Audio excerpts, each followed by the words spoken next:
ঢাল সিঁড়ি সেন্টারিং কিভাবে করে। সিঁড়ি সেন্টারিং করতে গেলে কি করতে হয় ভিডিওটা লাস্ট পর্যন্ত দেখো, তাহলে সবাই বুঝতে পারবে সিঁড়ি কিভাবে সেন্টারিং করা হয়। সিঁড়ি সেন্টারিং করতে গেলে প্রথমে তোমাদের চাতালটা সেন্টারিং করতে হবে। তাই এই দিকে দেখো, প্রথমে ডাঁসাগুলো মেরে নিচ্ছে চাতালের।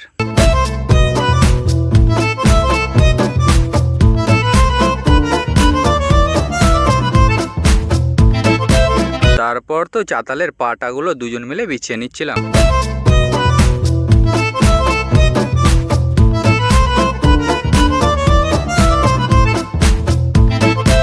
অনেকক্ষণ কষ্ট করার পর চাতালটাও রেডি হয়ে যায়। তারপরে চলে আসি সিঁড়ি সেন্টারিং এর জন্য। আর এইদিকে একটা লেবেল করে পাটা মেরে নিচ্ছিলাম ডালাগুলো মারার জন্য।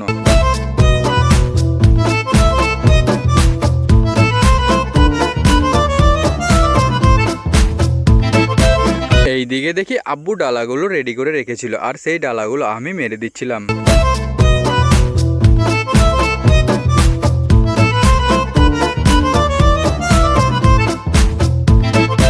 ডালাগুলো মারার পর আমি একটা চাপস মেরে দিচ্ছিলাম, কারণ নিচে একটা চাপস না মারলে ডালাগুলো সরে যাবে।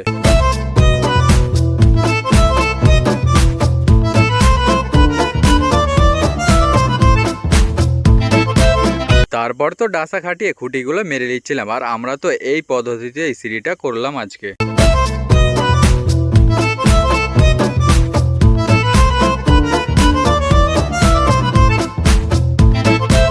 তারপর তো একদিক থেকে পাটাগুলো বিছাতে আরম্ভ করে দিলাম।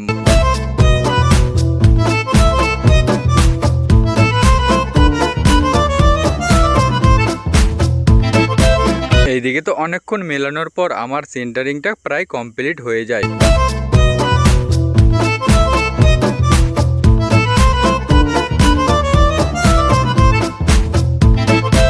আর তো সিঁড়ির ডালটা সেন্টারিং হয়ে গেল। আর সেন্টারিং হওয়ার পর দেখতে এইরকম লাগছে। আর কেমন লাগছে তোমরা অবশ্যই কমেন্ট করে জানাবে। তারপর তো এইদিকে রড বাঁধতে আরম্ভ করে দিই। এইদিকে রড বাঁধা কমপ্লিট হয়ে যায়। তারপরে এইদিকে আব্বু 10 ইঞ্চি করে নিমকিগুলো মেরে নিচ্ছিল।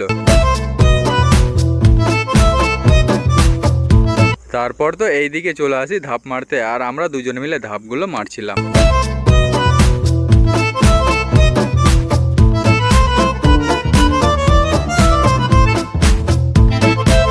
তো অনেকক্ষণ ধরে ডালাগুলো মারার পর সিঁড়িটা প্রায় কমপ্লিট হয়ে যায়। আর কমপ্লিট হওয়ার পর দেখতে এই রকম লাগছিল।